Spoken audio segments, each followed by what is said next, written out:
Bismillah, alhamdulillah, wassalatu wassalamu ala rasulillah wa ala alihi wa sahbihi wa man amma ba'd.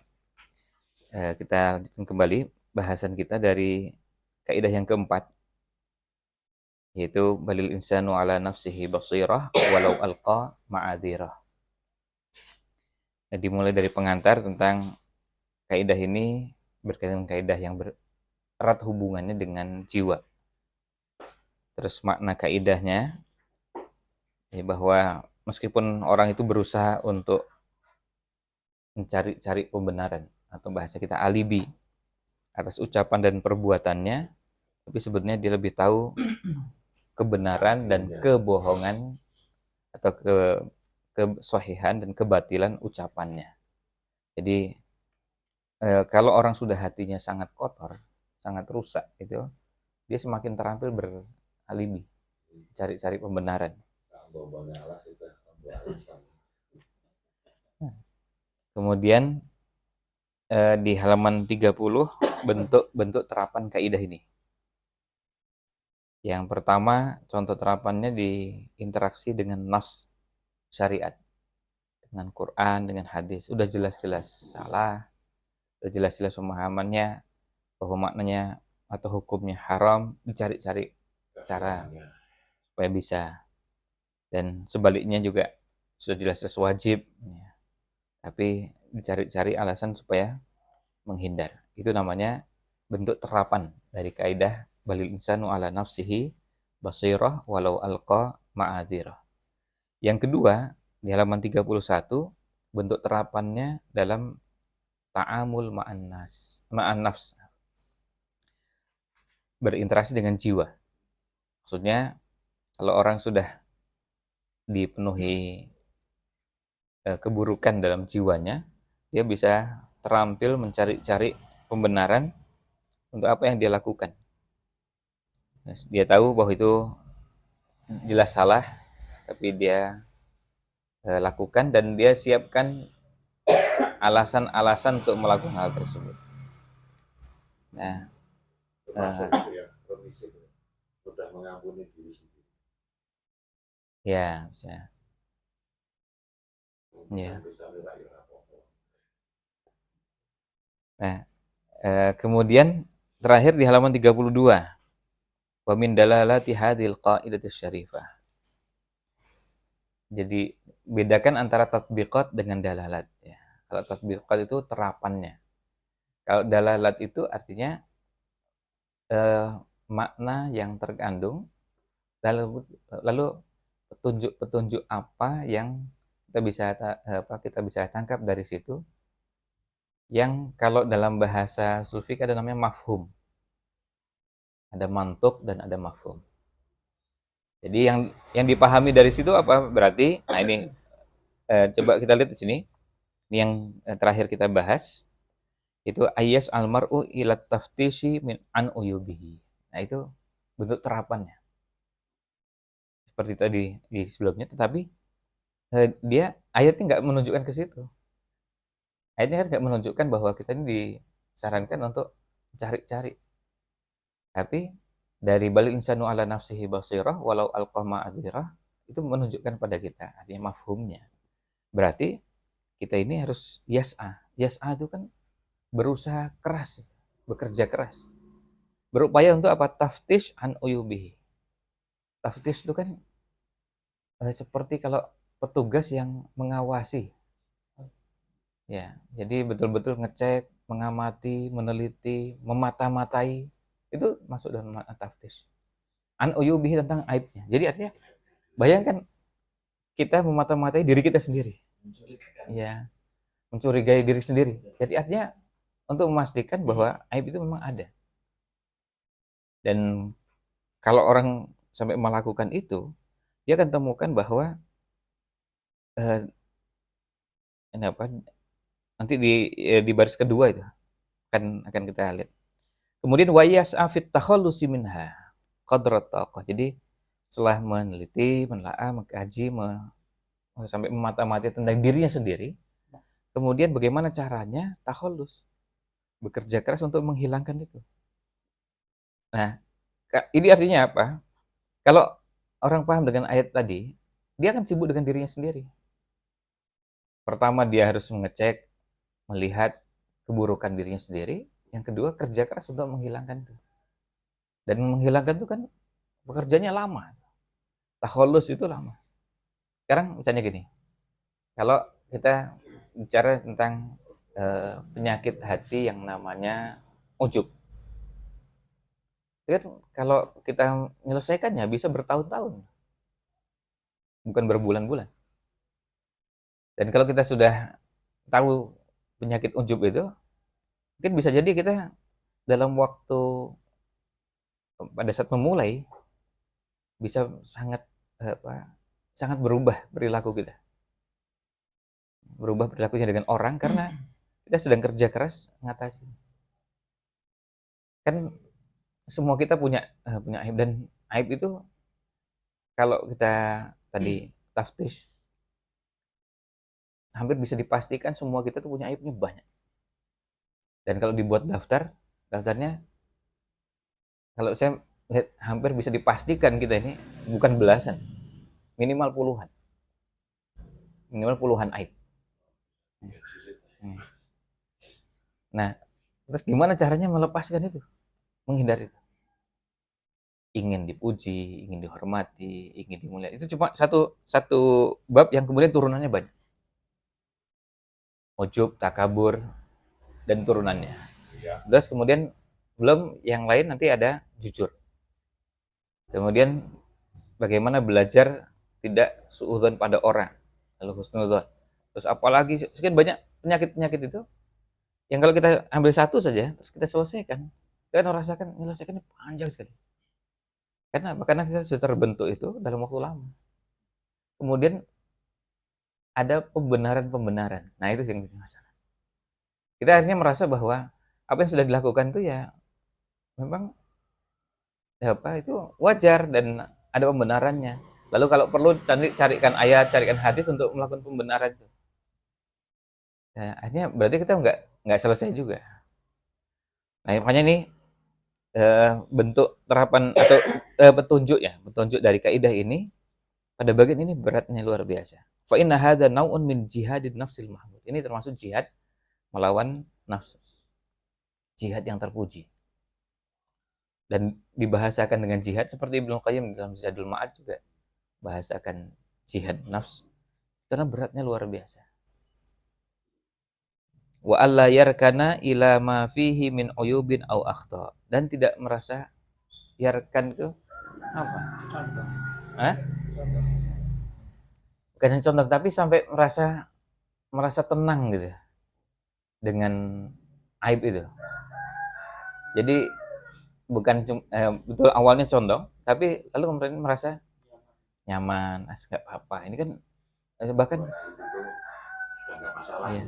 Misalnya sekarang gini, ya sudah nggak masalah. Misalnya ghibah. Ketika sudah ghibah itu nanti langsung dicarikan apa? Carikan pembahasannya Imam Nawawi atau Imam Syaukani tentang 6 bentuk ghibah yang dibolehkan. Jadi fokusnya lebih kepada pengecualian ya. Lupa pada hukum asalnya. Padahal harusnya yang dikuatkan hukum asalnya dulu supaya rasa takutnya kuat. Nah, pengecualian itu kan betul-betul terbatas. Dan bisa jadi kita nggak termasuk yang boleh melakukan itu pada tempat yang kita anggap itu boleh. Nah, itu yang namanya yarkan. Jadi artinya ghibah pun cari pembenarannya. Terus nanti kalau mau bicara tentang jujur, ketika ada kebohongan, lalu kita carikan alasannya lagi. Nanti kan bohong juga dibolehkan untuk kemaslahatan. Nah, nanti ya. Lagi udah aja yang akhirnya aib itu nggak selesai-selesai karena apa? Dia sudah apa? Kalau dalam bahasa Arab memang tadi rukun. Jadi bahasa dia. Sampai makan haram dari pembenarannya. Iya. Makan suike. Tunggu tombol Roboyo. Orang-orang dulu kan gitu. Tombol kok enak. Jadi itu mungkin jadi bahasa Indonesia ya. Yarkan itu jadi rukun kan? Oh. Jadi akhirnya jadi rukun dengan biasa. Iya. Rukun dalam arti bukan urutan, Iya. akrab. Ya akrab. Akrab dengan rukun itu rukunnya ini ada rukun ya, rukun dalam bahasa Indonesia. Ya, rukun dalam arti apa itu akrab. Jadi akhirnya dengan aib-aib itu sudah sudah Luar jadi biasa. sangat akrab dan merasa nyaman, merasa tenang dengan itu. Nah, ini poinnya, wa alla yarkana ila ma fihi min uyubin aw akhta. Bihujjati annahu nasha'a ala hadzal khuluqi aw dzaka. Dengan alasan saya memang tumbuh dalam lingkungan seperti itu. Ya, kalau saya begini ya karena memang Jawa Timur. Artinya pisuhan itu memang ya Bahasa sehari-hari. bukan lagi bahasa sehari, kebutuhan. Kayak membaca basmalah ya. Iya. Iya. Bukan lagi kebiasaan, kebutuhan artinya kalau nggak ngomong begitu rasanya. Gatel. Bukan Jawa Timur. Iya. Nah, jadi cari pembenaran dengan alasan nasya'ah. Orang nasya'ah itu kan artinya dia terbentuknya bukan lagi harian, per detik itu. Ya. Tumbuh kembangnya itu memang dengan lingkungan seperti itu yang dilihat, yang didengar, kemudian yang diucapkan, yang sehari-hari ya begitu. Karena memang itu yang didapatkan. Nah, dia beralasan itu awi atada alaihi, atau dia mengatakan bahwa saya sudah terbiasa itu. Nah, kalau sudah terbiasa kan jadi watak. Ya, itu bedanya menyelesaikan watak dengan watuk kan beda ya. Kalau watuk 3 hari selesai. Nah, watak 3 tahun belum tentu selesai. Waktu bukan mata. Fa innahu la ahada minan nasi a'lamu minka bi nafsika wa uyubiha wa akhta'iha wa dunubiha. Jadi nggak ada orang lain yang lebih tahu tentang aib itu selain kita. Nah, itu kenapa poinnya di situ? Karena gini, nanti ada orang mengatakan, loh, kan ada yang orang lain itu melihat aib kita. Ya. Orang lain itu melihat aib kita. Terus misalnya menunjukkan bahwa kita punya kelemahan ini dan itu. Iya, itu hanya sebagai pintu. Tetapi yang paling tahu adalah diri kita sendiri. Makanya ayatnya balil insanu ala nafsihi basira. Jadi bisa jadi orang lain melihat itu, tapi sebetulnya dia lebih tahu bahwa saya lebih buruk dari yang dibayangkan. Saya lebih buruk dari yang dilihat. Kan itu berarti balil insanu ala nafsihi basira. Dia lebih tahu. Sekarang kalau misalnya gini, ada orang mengatakan, antum ini punya kebiasaan, misalnya kalau sholat terlambat. Ketika ditunjukkan seperti itu, dia sadar bahwa memang dia punya kelemahan itu. Tapi dalam dirinya, balik insanu ala nafsihi basira, dia tahu ada yang lebih parah dari itu. Mending kalau sholatnya terlambat. Ya nggak pernah. Ya, mending kalau sholatnya terlambat. Dia menunjukkan bahwa saya biasa sholat terlambat. Itu masih mending. Ada yang lebih parah dari itu. Yang dia lihat kan cuma terlambatnya, saya subuh nggak ke masjid. Ada yang lebih parah dari itu. Saya subuh waktu duha. Ya. Artinya itu namanya walil lisanu ala nafsihi basirah itu. Kita kan cuma masuk sebentar saja, ketinggalannya 1 rakaat. Bukan orang lain, Zat. Dirinya sendiri.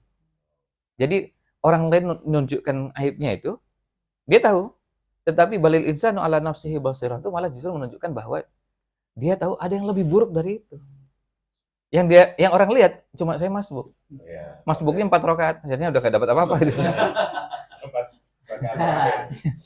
Ya. Salat duha pakai kunut kan gitu. Saking sepinya duha ya kunut.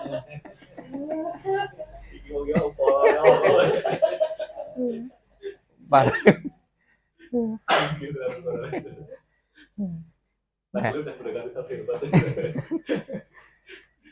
Nah, ini apa? Orang kalau misalnya orang lihat dia kekurangan dirinya, bagaimanapun yang tahu persis tentang dirinya ya yang bersangkutan. Orang katakan kamu sholat terlambat. Dalam hati aku welek. Iya. Iya, lebih parah lagi. Nah, itu maksudnya itu yang ditunjukkan dengan kaidah ini. Jadi kalau dia tahu bahwa saya sholat subuh datang jamaah sudah bubar, artinya sudah salam, itu masih mending. Sebenarnya mereka nggak tahu, saya lebih parah dari itu. Artinya lebih parah dari artinya kalau yang dilihat cuma masbuknya subuh 2 rakaat dan masuk sudah selesai salam, itu masih mending. Meskipun itu buruk, tapi ada yang lebih parah lagi dari itu. Nah, dia lebih tahu bahwa dirinya lebih buruk dari itu. Makanya tadi disebutkan fa innahu la ahada minan nasi a'lamu minka bi nafsika wa yubiha wa akhta'iha wa dunubiha wa ma tasurruhu min akhlaq. Nah, makanya ini di mukaddimah kan disebutkan ini kaidah yang sangat penting berhubungan dengan jiwa. Nah, kemudian di bawahnya ada perkataan Imam Ibnu Hazm rahimahullah taala bagaimana beliau mengatasi penyakit jiwanya, dan di bagian baris kedua dari bawahnya atau baris ketiga dari bawahnya yang ditebalkan, wa tamamul adli wa riyadatun nafsi wa tasarrufu bi azmatil haqaiqi huwal iqraru biha. Ini yang terakhir kita bahas. Jadi tamamul ini saya, ketika membaca ini saya merenung luar biasa ya, beliau menggunakan istilah tamamul adl. Kan adil itu sudah cukup, tapi tamam itu artinya berarti kan sempurna. Adil itu kan menempatkan sesuatu pada tempatnya. Ketika kita punya keburukan lalu kita berusaha untuk menyelesaikan keburukan itu namanya adil. Kita mempunyai kebaikan kemudian kita pertahankan, namanya adil. Bukan keburukan dipertahankan, dibiarkan, tapi keburukan itu diselesaikan. Nah, tapi nggak cukup sampai di situ. Sampai betul-betul sampai pada tingkat tamam. Artinya ngatasinya kan betul-betul sungguh-sungguh. Dan itu diselesaikan satu persatu. Ini Ibnu Hazm yang sama kayak yang syubhat musik itu kan? Iya. Ibnu Hazm. Nah, ini beliau usahakan, beliau selesaikan itu dengan, dan riyadhatun nafs. Riyadhatin nafs. Jadi riyadhahnya itu sampai pada tingkat tamam. Gimana caranya riyadhah yang betul-betul sungguh-sungguh mengatasi penyakit-penyakit hati. Kemudian tasarruf bi azmatil haqaiq. Tasarruf itu artinya kita kalau harta menyalurkan. Kalau jiwa bisa menyalurkan, melampiaskan, mengarahkan bi azmatil haqaiq. Azmah itu kan krisis. Haqaiq itu hakikat. Kenapa kalau sampai begitu? Karena orang bisa jadi saking rusaknya hakikat kebaikan itu jadi terganggu. Jadi ketika dia memahami tentang tadi misalnya memahami tentang ghibah, karena sudah saking rusaknya hatinya itu, sampai dia merasa bahwa ini dalam dirinya, lagi-lagi kan kita bicara dalam dirinya, dalam jiwanya, dia merasa bahwa kali ini nggak apa-apa ghibah seperti ini masih. Jadi masih ada pembenaran-pembenaran. Karena apa? Karena ada azmatil haqaiq, ada krisis memahami hakikat. Ya, krisis memahami hakikat akhirnya yang benar jadi kabur pada beberapa bagian, didapatkan dari masa tumbuh kembangnya, kemudian dia terbiasa dengan itu, lalu kadang-kadang dapatkan pemahaman, terus kemudian pemahaman yang ada itu untuk menguatkan apa yang sudah rusak dalam dirinya, bukan untuk mengubah. Kan gini, sama seperti kalau ini potongan kecil dari bagian ini, misalnya kalau kita sekarang dapati ada orang ikuti pengajian, pas ngikuti pengajian tuh dia cari bagian yang kira-kira mendukung diri, mendukung pemahamannya, mencari pembenaran.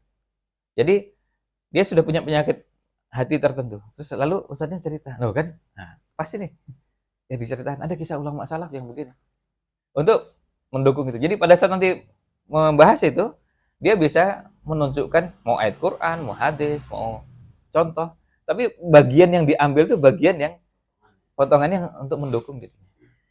Ustadz pernah menyampaikan, jadi bukan untuk meluruskan apa yang ada dalam diri, tapi dia dapatkan contoh bahwa yang dia lakukan itu tidak salah. Iya. Apa yang terkait dengan itu ya, yang dulu ada di hadis itu, orang bertanya tidak mencari kebenaran, tapi bertanya untuk membenarkan apa yang dia lakukan. Sampai sampai ke arah itu. Iya. Di dalam satu majelis ada penjelasan, dia tanya itu bukan cari untuk benar, tapi mengarah pertanyaan tuh agar yang dia lakukan tuh benar, dianggap benar. Kalau hadis yang dimaksud saya nggak tahu ya apa itu maksudnya dalam bentuk kasratus soal. salah satu tafsirannya di situ. Ya, Karena iya, halakalatina min kalau kasrotul masalah. iya. Apa yang dimaksud hadisnya itu. Tapi kalau kasusnya tadi bertanya itu, itulah pentingnya kenapa orang yang ditanya itu perlu punya ilmu yang memahami mendalam tentang ada yang namanya ilmu fatwa. Ilmu fatwa itu kan tentang masalah yang ditanyakan. Kemudian yang kedua ada namanya mulabasat. Ada situasi, ada keadaan yang meliputi pertanyaan yang ditanyakan, termasuk si penanyanya. Sehingga pada saat ditanya tuh si yang ditanya itu tahu, nah, ini Oke, kayak ini. arahnya mau ke sana gitu. Nah, itu namanya mulabasat. Sehingga pada saat ditanya dia tahu ini, oh ini memang tanyanya mau cari pembenaran. Dan saya pernah dengar dari salah seorang muridnya Syekh Utsaimin, itu Syekh Utsaimin orang yang sangat sangat bijak dalam hal itu. Dan katanya pernah ada yang coba menjebak dengan pertanyaan begitu. Tapi karena yang dihadapi orangnya alim gitu ya kena batu, nggak berhasil nggak berhasil mendapatkan jawaban seperti yang diharapkan. Malah justru dapat nasihat dari beliau. Ya, karena orang kan bisa bisa dapat begitu kalau yang ditanyanya nggak punya nggak punya ilmu yang kokoh, nggak punya kepribadian yang kuat, sehingga pada saat ditanya itu bisa ada namanya istilahnya tuh tunduk pada realita. Jadi namanya khudu alal waqi itu. Kira istilahnya begitu. Jadi pada ya, jadi bisa jadi ada yang dari tekanan, yang kedua ada yang memang menggampangkan. Ini aja ada langsung gini. Jadi nggak berpikir bahwa ini tuntunan syariatnya begini, harusnya begini, tapi nggak ya cari yang enteng, cari yang gampang, cari yang mudah. Sementara tuntunan syariatnya nggak mengarahkan ke situ. Nah, makanya yang begitu bisa dapat jawabannya kalau yang ditanya orangnya seperti itu. Makanya kita bisa bedakan orang-orang yang memang punya ilmu yang kokoh, kepribadiannya kuat dengan yang ilmunya nggak terlalu kokoh, ya tanya, jawabannya bisa bisa beda-beda dan bahkan bisa pertanyaan yang sama, dua orang yang berbeda bisa mengarahkan si mengarahkan orang yang ditanya itu untuk mengarah pada jawaban tertentu. Karena sejak awal memang sudah disiapkan bahasa pertanyaannya supaya nanti arahnya ke situ. Nah, itu kan berarti nggak mendalam dia, nggak betul-betul kokoh. Nah, kalau betul-betul kokoh dia tahu jawabannya ya nggak nggak ngikuti alurnya pertanyaan. Bahkan kalau kisah-kisah tentang kalau belajar di ilmu fatwa itu bukan cuma kaidah-kaidah tapi juga kisah-kisah. Ada di antara kisah yang menarik itu begini. Ada yang tanya dan tanyanya itu panjang. Ceritakan dulu, kemudian setelah panjang gitu baru nanya. Ya. Nah, setelah panjang itu ya. Setelah selesai itu jawaban beliau sederhana. Coba ulang lagi pertanyaannya. Terus suruh ngulang. Nah, pada saat ngulang nggak bisa sama persis dengan pertama. Nah, itu cerdasnya sang alim. Itu setelah suruh ngulang nggak bisa, terus beliau bilang katanya, coba lihat, Anda ini mengulang kalimat, mengulang pernyataan yang Anda susun sendiri dari kepala Anda sendiri dan sudah disiapkan, itu mengulang aja nggak bisa. Apalagi kalau nanti saya berikan jawaban, Anda lebih nggak bisa menangkap jawaban yang saya sampaikan. Jadi yang nggak usah saya jawab. Kan Ustaz masih ada ulama lain. Kalau Nggak cocok ini masih ada banyak yang cocok. kalau yang bisa itu tapi sederhana itu enteng-entengannya tanya itu puasa setan belum dulu apa ya lemahnya kita dengan setan belum bisa kalah. Apalagi kalau setannya nggak dibelenggu. Betapa bahwa itu yang ngaji dengan setan dibelenggu aja kalah. Apalagi setannya kalau nggak dibelenggu. Iya. Nah, itulah namanya dan sebenarnya makanya kita kalau di beberapa tempat tuh, nah ini termasuk bentuk terapan dalalat hadil qaidah tuh, artinya kalau pada saat kita di forum-forum yang kita nggak siap menjawabnya, ya lebih baik kita dengan jujur mengatakan wallahu alam, saya nggak tahu, nanti saya carikan jawaban, daripada memaksakan. Karena posisi sebagian ustadz ini kan sebetulnya kadang-kadang kita terjebak pada suasana harus menjawab pertanyaan yang sebetulnya kita belum terlalu menguasai. Kan lebih baik kita tunda. Ya kita arahkan nanti saya cari dulu, saya belum tahu.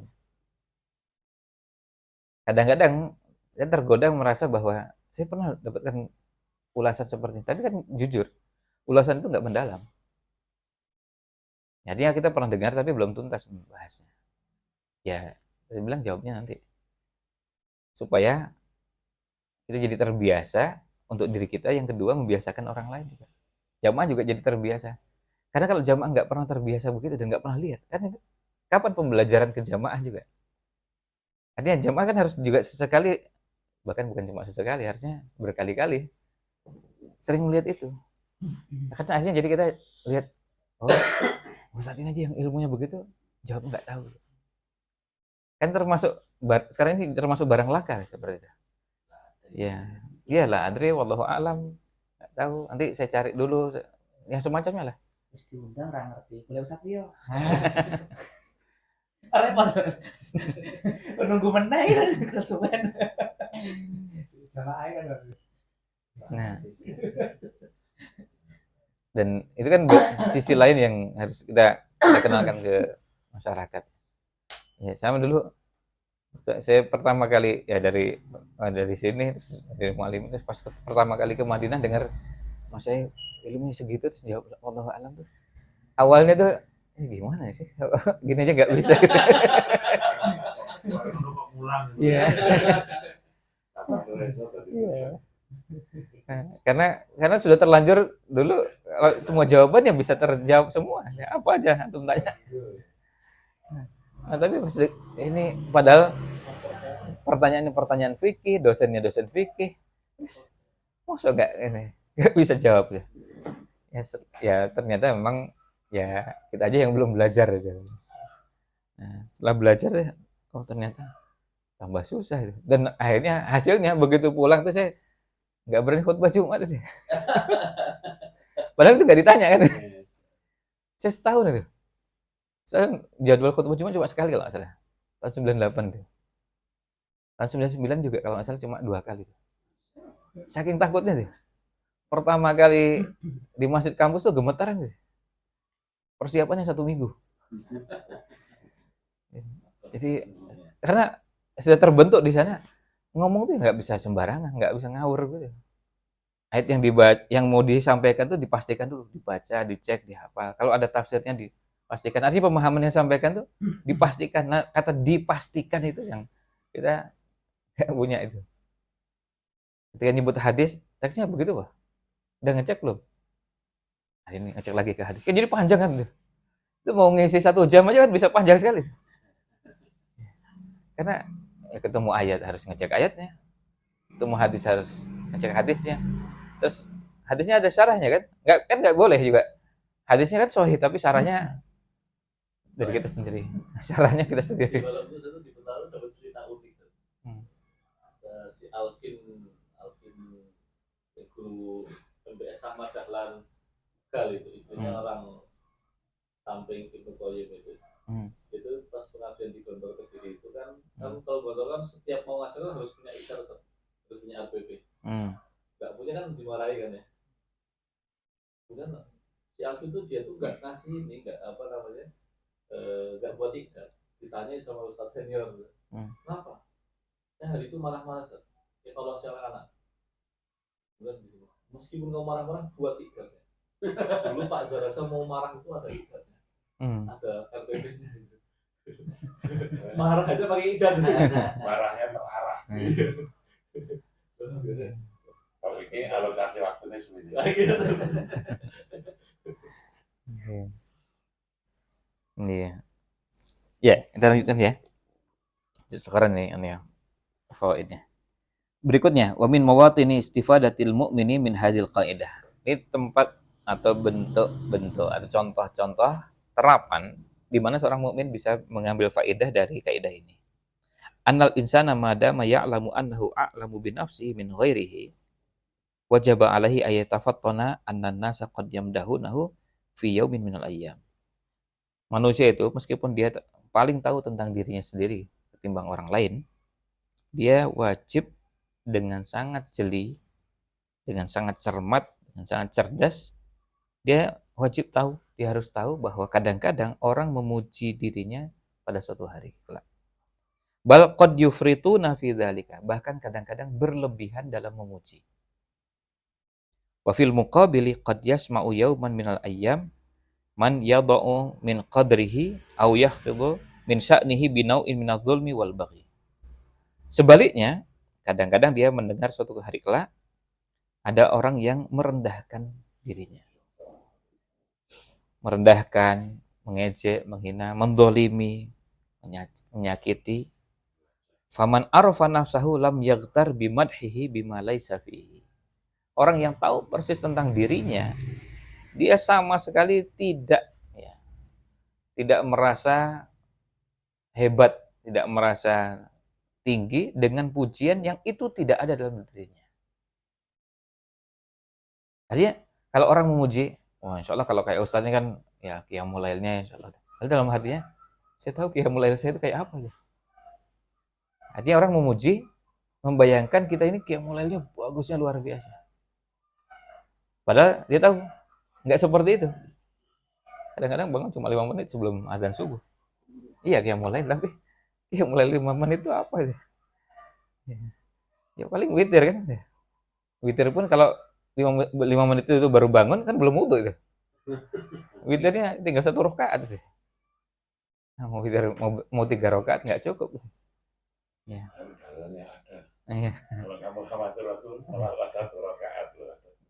Nah, itu cari lagi. Kan hadisnya. Mobilnya sokah loh. Nah, sehingga dia tidak yaghtar, itu tidak merasa ghurur, ya, tidak GR dengan pujian orang lain. Walam yatadarrar bi dzammihi bima laisa fihi, dan tidak merasa tersakiti, tidak merasa mendapatkan madarat sedikit pun dengan celaan orang yang itu memang tidak ada dalam dirinya. Kenapa? Dia tahu. Bal yastafidu min dzalika bitashihihi ma fihi min akhta. Nah, ini. Dan dia mendapatkan manfaat, dia ngambil manfaat dari koreksi orang. Kesalahan yang ada dalam dirinya, kritikan, masukan, kalau perlu cacian, makian yang ada pada dirinya, lalu dia melakukan tashih, dia memperbaiki. Orang bilang katanya, antum ini sering sekali menyebutkan kehebatan diri. Terus, oh iya, memang anak punya penyakit itu. Ya, diperbaiki. Antum suka sekali kalau ngambil contoh tuh nyebutkan aib-aib orang. Sebetulnya antum ingin menutupi kelemahan. Nah, itu. Ketika itu ada pada diri, ya sudah, ya perbaiki. Kalau itu ada, memang diperbaiki. Sehingga akhirnya kita tuh jadi itu yang masuk dalam jihadun nafs al-mahmud itu. Kita tuh selalu berjihad melawan jiwa kita. Kalau itu buruk dan kritikan orang, ya itu ada, perbaiki. Kalau itu tidak ada, kita juga nggak panik, nggak marah, nggak emosi, nggak sakit hati. Kenapa? Karena itu nggak ada. Ya sudah, biar aja. Dan kita nggak bisa mengendalikan mulut orang, nggak bisa mengendalikan juga tulisan orang. Orang akan selalu berbicara, orang akan nulis apapun yang dia atau mereka inginkan. Kita nggak usah pusing dengan itu. Tapi ya, jadi kita sibuk dengan diri kita. Kalau sibuk dengan diri kita, akhirnya kita dikritik, jadi masukan. Ya sudah, kita perbaiki. Kalau itu nggak ada, ya sudah. Kita nggak sibuk dengan itu. Nggak sibuk. Ya, nggak usah sibuk lalu mencari-cari alasan untuk membenarkan diri. Terus wayas ali takmili nafsihi bi anwa'il kamalatil basyariyati qadral mustata'. Nah, ini yang luar biasa bagian akhirnya nih. Dan berupaya untuk menyempurnakan dirinya dengan berbagai kesempurnaan manusia sesuai dengan kemampuannya. Ketika orang bilang memuji misalnya, memuji sesuatu yang itu tidak ada pada diri kita. Kan kita tahu itu nggak ada. Apa yang diupayakan, kita nggak boleh merasa ghurur, ya, merasa besar hati dengan kelebihan yang dipuji dan disebutkan oleh orang lain.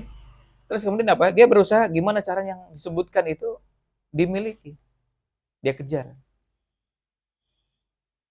Orang kan gini, misalnya sebagian orang itu, apalagi masyarakat awam, kalau ketemu ustadz itu kan membayangkan ustadz itu dengan sekian banyak kelebihannya. Jadi Ya, serba tahu, tapi juga dari sisi amal dianggap baik. Mereka mengira kita baik. Jadi misalnya kayak tadi, kalau misalnya pas sudah hari Kamis, wah ini insya Allah kalau kayak ustadz ya puasa lah. Kalau tengah bulan, atau jadi bayangkan kita ini kayak apa, orang-orang yang memang semua sunnah dikerjakan. wali. Iya, iya, sunnah-sunnah yang berhubungan puasa dikerjakan, sholat, zikir, wirid. Ya, jadi bayangkan yang seperti itu. Nah, padahal kita tahu kita nggak seperti itu.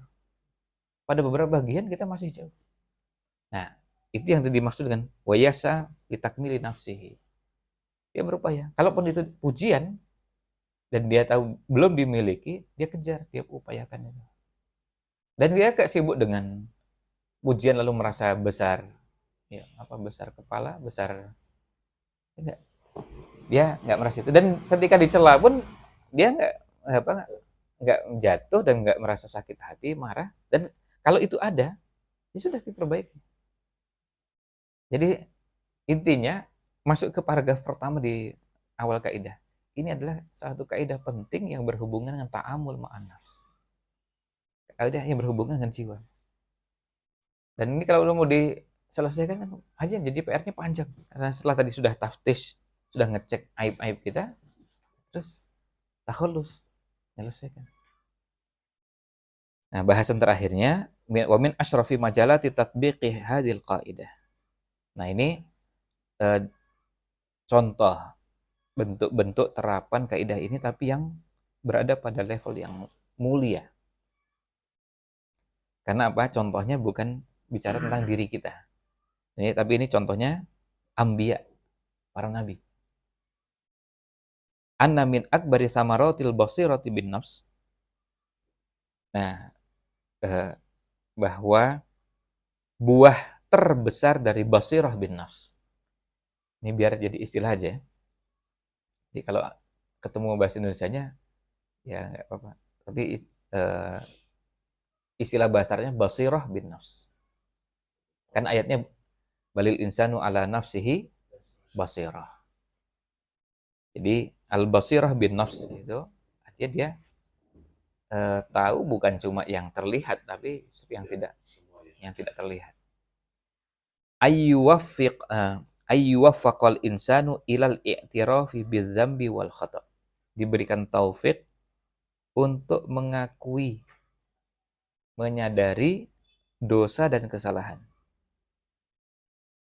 Jadi ini nggak usah banyak-banyak, satu saja. Sekarang itu kita mengakui dosa, kekurangan, kelemahan, kesalahan. Ngakui aja. Ya saya memang seperti itu.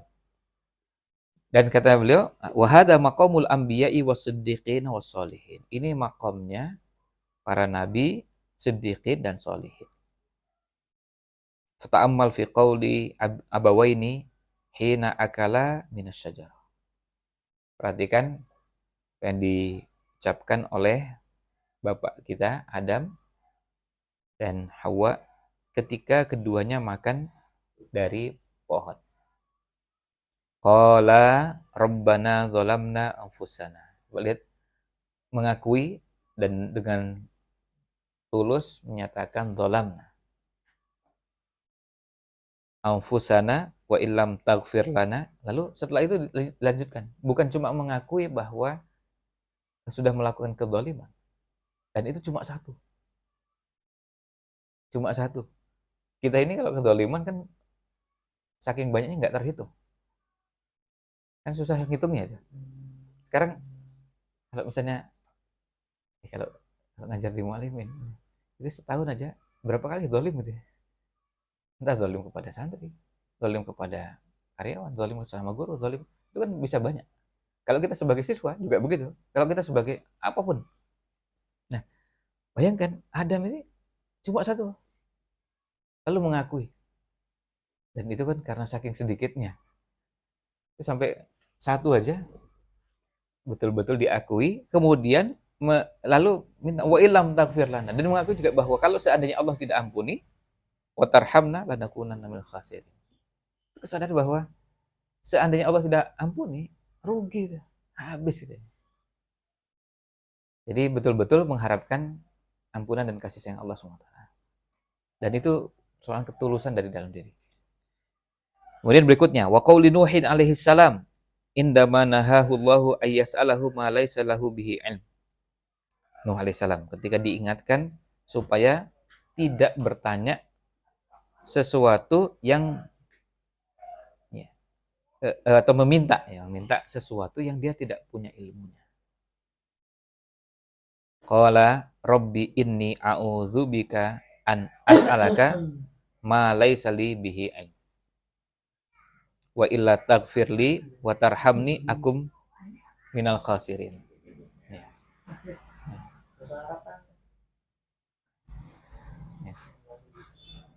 Ya. Yang diminta oleh Nabi Nuh apa itu? Saat itu. Ini kan ya. Oh ya. Yang laisa li bi ilm. Iya. Sesungguhnya Laisa Itu, dia bukanlah ahli itu apa anaknya? anaknya.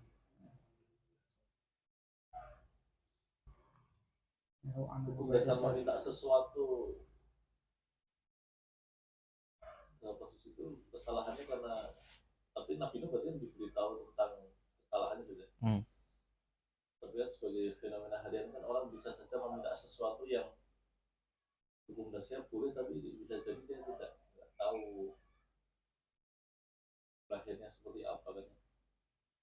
Nah, kalau itu kan itu menggunakan kaidah umum bahwa sebenarnya selama itu boleh kita mintakan ya kita mintakan. Tapi nanti dari situ bisa belajar. Seperti beberapa imam kan ada yang berdoa begini, minta kepada Allah diberikan ilmu yang luas. Setelah beberapa tahun kemudian mengoreksi.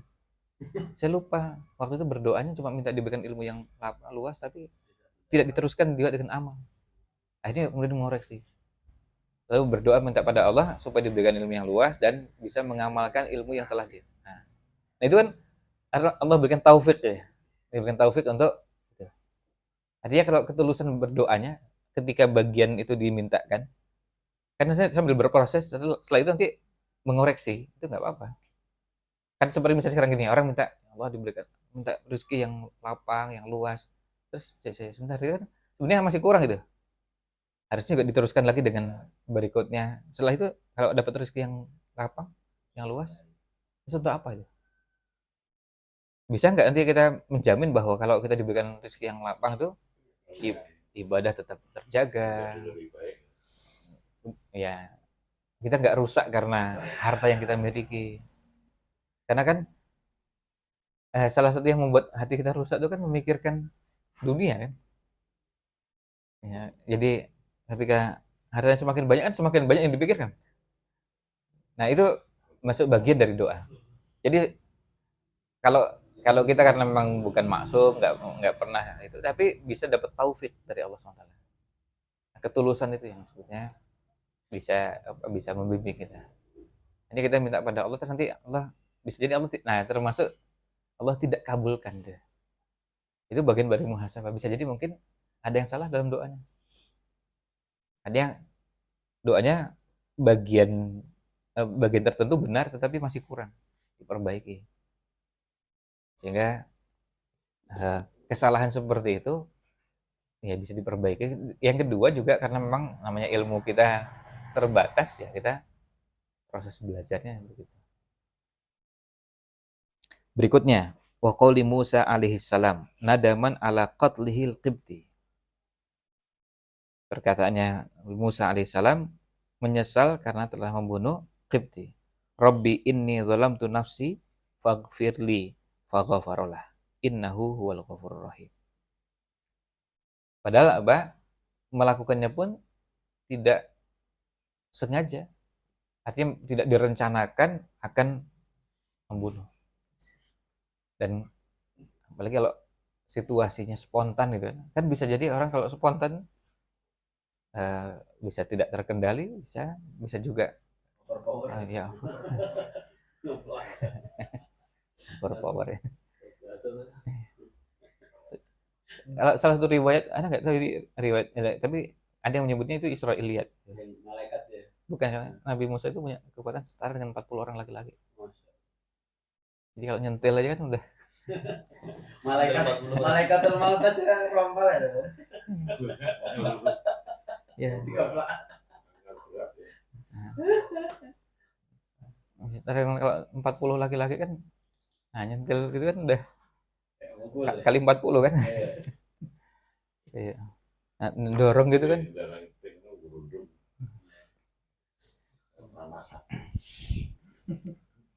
Nah, kemudian kata beliau fi silsilatin mutatabi'atin kana min akhiriha.